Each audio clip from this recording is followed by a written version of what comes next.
Di episode sebelumnya, batu penjaga makam Ratu Daxia aktif. Kedua batu tersebut menyerupai bentuk naga dan burung phoenix. Meski awalnya sedikit kewalahan, akan tetapi Jiang Han mampu mengatasinya.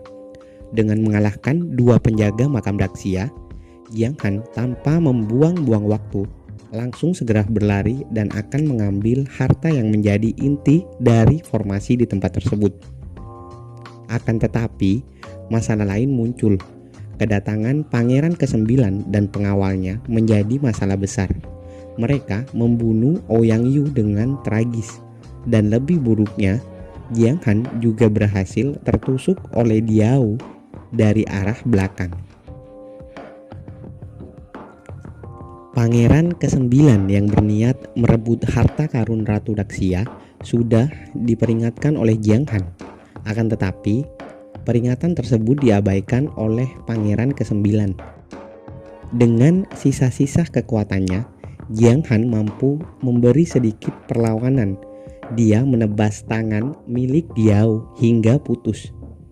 Namun kondisinya memburuk setelah kesadarannya sedikit demi sedikit mulai menghilang.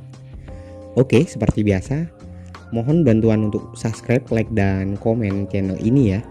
Dan untuk yang ingin mentraktir admin kopi, linknya sudah ada di kolom deskripsi di bawah. Ya, semoga video kali ini menghibur teman-teman sekalian. Cerita kali ini dimulai dari Jiang Han yang terlihat mulai kehilangan kesadarannya. Dengan pukulan terakhir, aku bahkan tidak bisa membunuhnya. Kekuatan fisik transformasi naga juga perlahan menghilang.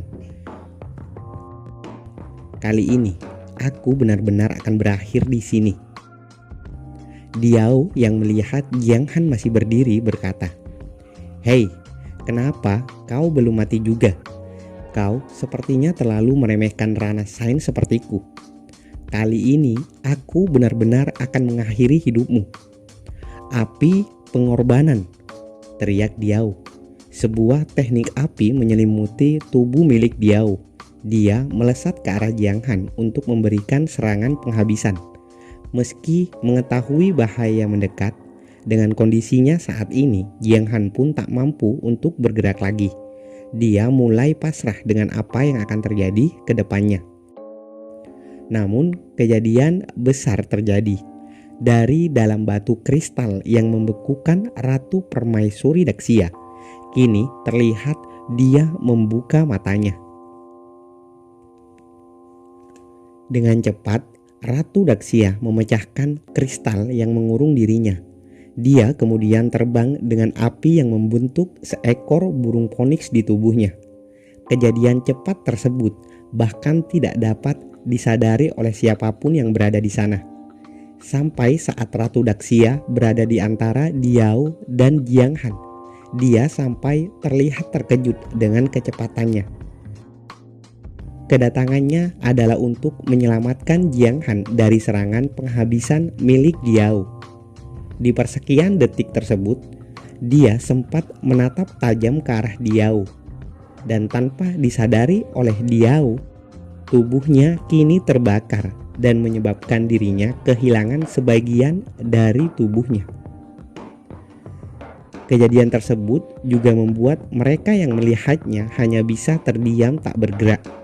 Mereka melihat sebuah kekuatan mutlak, kekuatan agung yang dimiliki oleh kaisar terdahulu, Ratu Permaisuri Daxia. Di samping itu, Luozi yang terlihat juga sampai di tempat tersebut. Dengan berlinang air mata kebahagiaan, Luozi berkata, "Yang mulia akhirnya terbangun." Di episode kali ini, peran Diao berakhir. Dia tewas dengan mengenaskan. Daxia yang menatap ke arah Jiang Han bergumam, "Jadi bukan dia ya? Aku berpikir dia adalah Jiang Yun."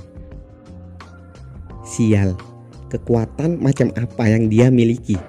Tidur selama 1000 tahun, hanya dengan satu pukulan. Seorang master di ranah Sen tahap ke-8 dimusnahkan. Sementara itu, dari luar tempat tersebut terlihat sebuah kekuatan besar keluar dan berputar-putar di sana. Itu merupakan sebuah tanda dari kebangkitan Daxia. Itu membuat semua orang yang berada di sana langsung segera menyadarinya. Kekuatan besar yang hanya dimiliki oleh satu orang. Orang tersebut adalah Ratu Daxia. Sekarang tanpa hambatan dan arai formasi sebelumnya, semua orang bergerak dan bergegas menuju makam Daxia.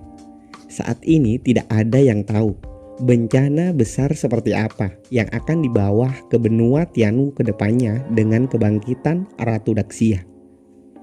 Sebuah sejarah besar terlahir dan bangkit di depan mata mereka. Bahkan semua orang menyaksikan kejadian tersebut dengan mata kepala sendiri. Kembali lagi pada Ratu Daxia.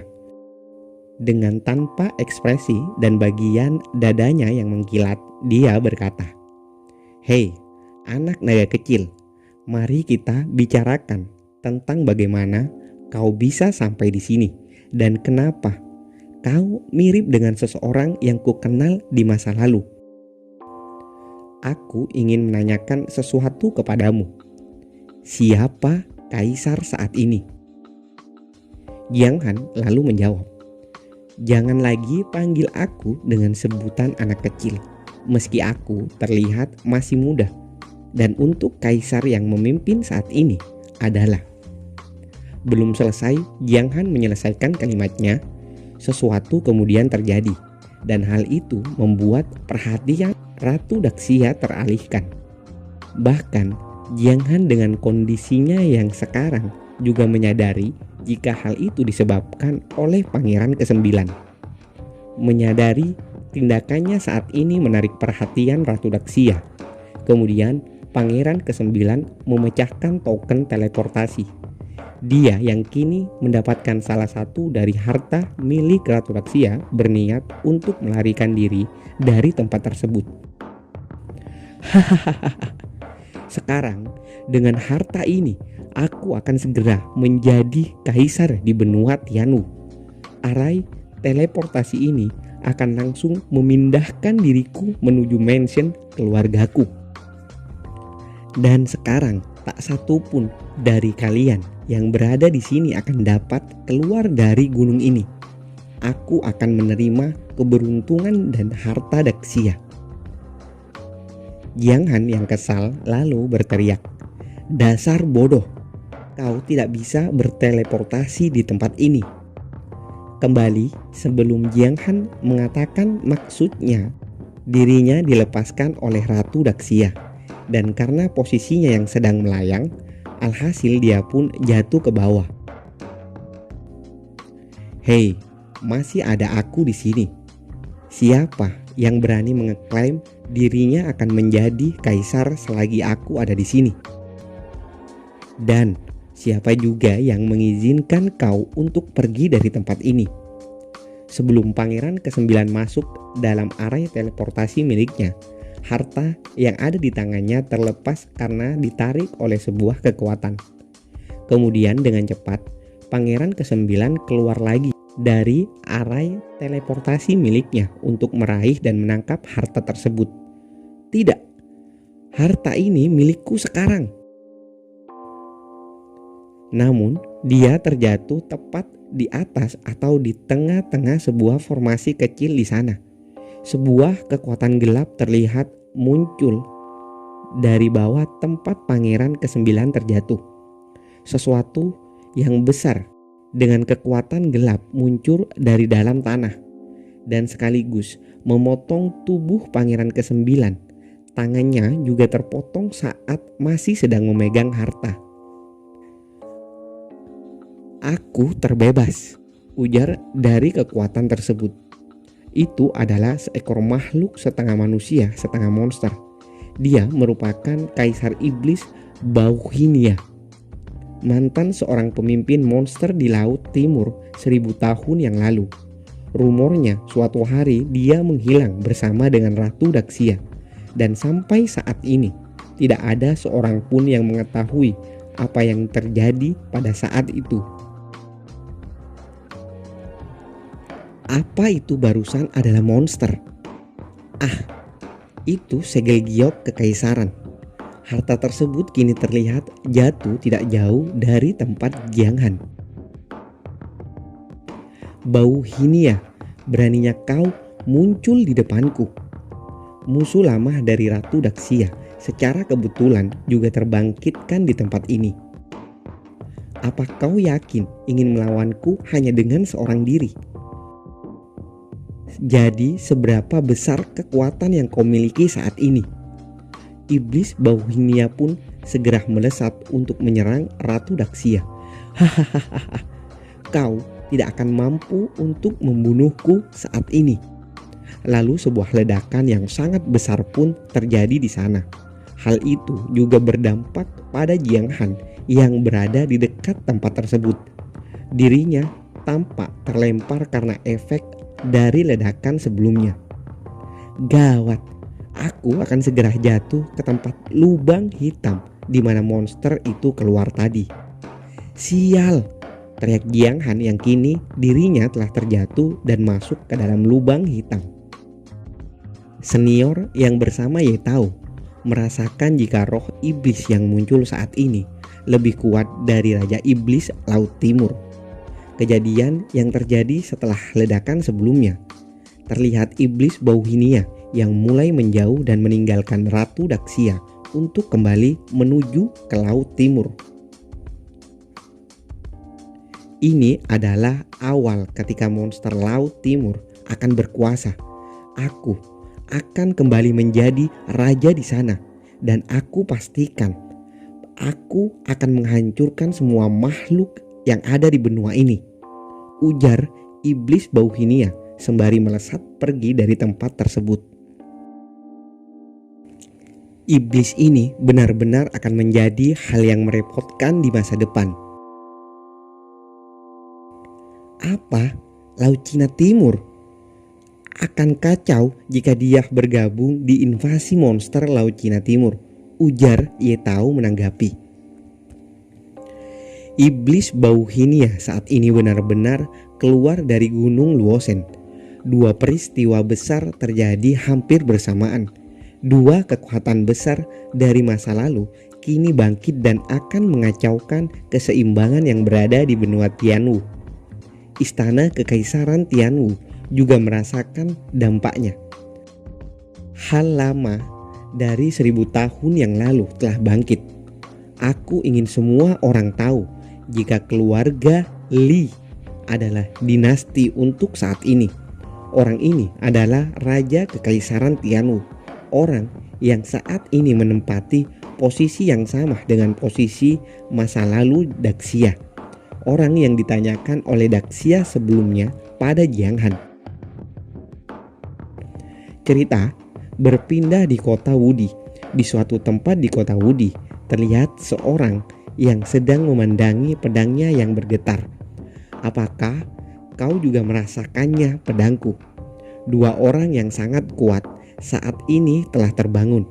Diketahui orang ini bernama Si Tugan.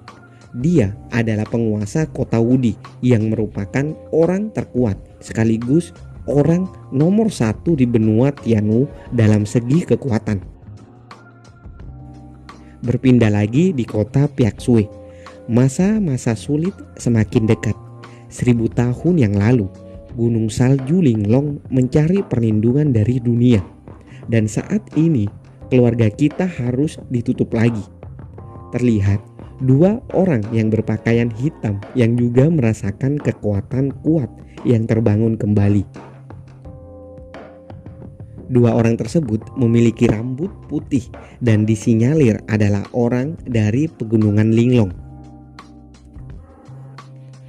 Jadi, orang penerus gunung salju Linglong harus kembali ke rumah, ujar salah satu dari mereka yang kini tiba di depan kediaman keluarga Yan. Tujuan mereka adalah menjemput Ruksue. Cerita kembali lagi pada keadaan MC kita yang terjatuh pada lubang hitam bekas munculnya iblis Bau Hinia. Jiang Han yang pingsan di sana tampak sedang dikelilingi atau dikerumuni oleh banyak demon dan iblis. bagaimana dia bisa muncul di sini. Sudah 1000 tahun sejak saat itu, aku tidak melihat darah segar sepertinya. Pria ini rasanya pasti enak. Pisahkan tubuhnya, potong jadi beberapa bagian. Kita harus menikmatinya dengan sama rata. Saat mereka akan memotong tubuh Jiang Han, tiba-tiba salah satu dari mereka berteriak untuk menghentikan tindakan itu. Sebuah demon serigala berkata, "Tunggu sebentar, manusia ini mungkin bisa membawa kita keluar dari sini." Saat ini dia membutuhkan lebih banyak darah. Sementara itu, tepat di atas lubang hitam, kau bilang dia jatuh ke tempat ini kan? Iya yang mulia. Pada saat ini, wanita yang telah membuat dunia bergejolak ternyata peduli dengan hal-hal kecil. Sembari berlalu pergi, Daxia berkata, jika di dalam dasar lubang tersebut terdapat demon locking tower yang disegel. Jadi, kalau tidak salah arti itu adalah sebuah tempat seperti tower gitulah, di mana di dalam tower tersebut terdapat banyak demon atau iblis yang telah ditangkap. Dan saat ini Jiang Han jatuh ke sana. Daxia melanjutkan, jika seseorang jatuh ke dalamnya, itu sama dengan mati. Yang mulia, bisakah Anda menolong menyelamatkan keluarga saya? Itu adalah Ouyang Su yang terlihat memohon pada Daxia untuk menyelamatkan Ouyang Yu. Kemudian saat Daxia menoleh ke arahnya, dia melihat jika terdapat sebuah tanda jiwa tingkat tinggi di tubuh Ouyang Su. Aku tidak menyelamatkan orang yang tidak berguna. Sekarang katakan padaku, dari mana tanda yang ada di tubuhmu berasal? Dengan posisi nungging, Ouyang Su kemudian menceritakan semuanya dan di mana tanda tersebut bermula. Jika kalian ingat, itu adalah tanda yang juga dibuat oleh MC kita saat perjanjian tuan dan pelayan. Setelah Daxia mendengar semuanya, dia bergumam, sangat cerdas. Tidak ada perubahan di tanda jiwa itu. Jadi, artinya anak naga kecil itu masih hidup. Di sini Luozi melaporkan bahwa semua prajurit dan abdi dalam Daxia dari masa ini atau masa lalu telah berkumpul dan sedang menunggu di luar pegunungan. Kemudian Daxia mengambil sebuah batu yang berada di baju bagian atas miliknya. Dia mengangkat batu tersebut tepat di atas tubuh milik Ouyang Su. Dia mengangkat batu tersebut tepat di atas tubuh milik Ouyang Yu. Lalu dengan cepat, lubang yang berada di tubuhnya perlahan menghilang. Dan itu benar-benar adalah hal yang sangat menakjubkan. Cedera parah seperti itu bisa disembuhkan. Legenda harta Lizu memang benar adanya, ujar dari Ye Tao. Sembari meninggalkan Ouyang Yu, Daxia mengatakan jika dalam 15 menit lagi harusnya dia akan terbangun dan pulih. Ternyata proses penyembuhan tersebut telah disaksikan oleh banyak orang yang saat ini berada di sana. Semua orang riuh dengan pendapatnya masing-masing. Salah satu harta milik Daxia yang bernama Lizu. Di tengah keramaian itu, Pangeran Chao dari pavilion Qianlong melihat harta Daxia lainnya. Dia berkata, dasar kalian sekelompok idiot.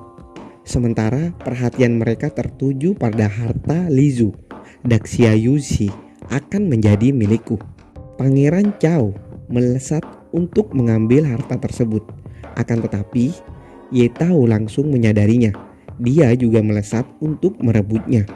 Dan pada saat mereka berdua sudah dekat dengan harta itu, tiba-tiba harta tersebut menghilang dan kini berpindah ke tangan Daxia. Apa yang kalian berdua akan lakukan kepada harta milikku?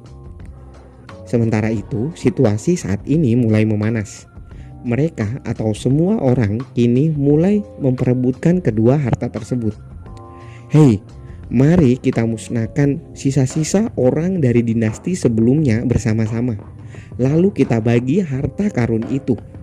Mereka yang berpikiran sempit benar-benar menjadi satu dan mengambil langkah untuk melawan Daksya untuk mendapatkan harta karunnya. Sembari tersenyum, sesuatu keluar dari Daksyayushi. Tiba-tiba, dengan cepat semua orang mendadak terjatuh ke tanah. Bagaimana bisa?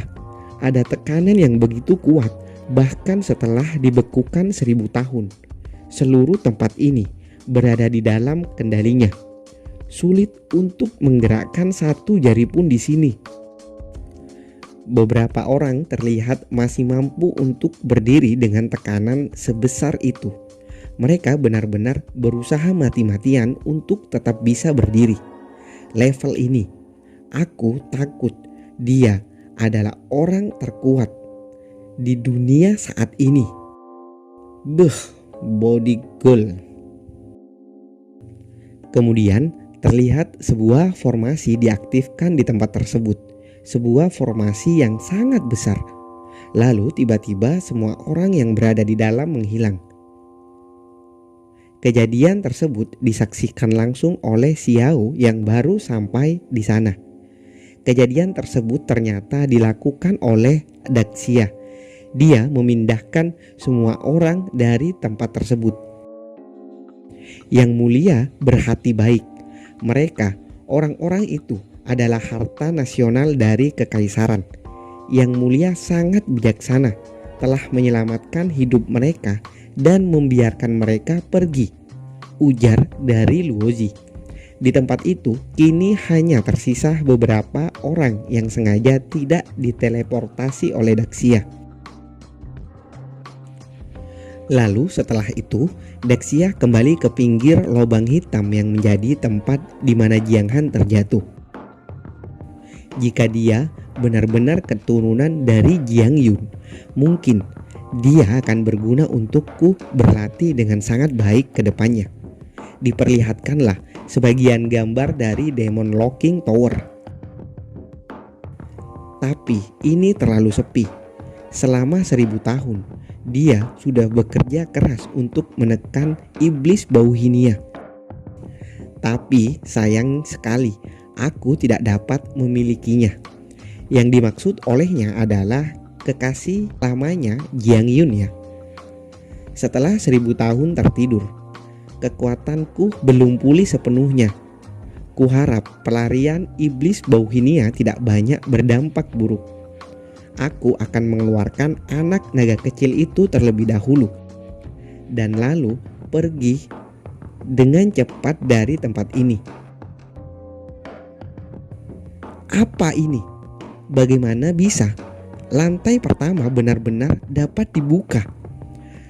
Kecuali terdapat pengorbanan darah untuk Demon Locking Tower. Seharusnya gerbang ini tidak bisa dibuka. Apakah anak itu diperlakukan sebagai pengorbanan di sini? Tunggu, bau darah ini, jangan-jangan. Terlihat saat ini tepat di atas Daksya, Jiang Han dengan mode demon sedang mengintai Daksya. Dengan cepat, Jiang Han melesat turun ke arah Daksya yang berada di bawahnya. Dan video kali ini diakhiri dengan tangan Jiang Han yang meremas gunung milik kaisar terdahulu, Permaisuri Daksya. Tetapi sayangnya disensor ya guys ya. Untuk episode selanjutnya, mereka akan melakukan hubungan pertama kalinya, hubungan esek-esek. Tetap tunggu kelanjutannya dan see you.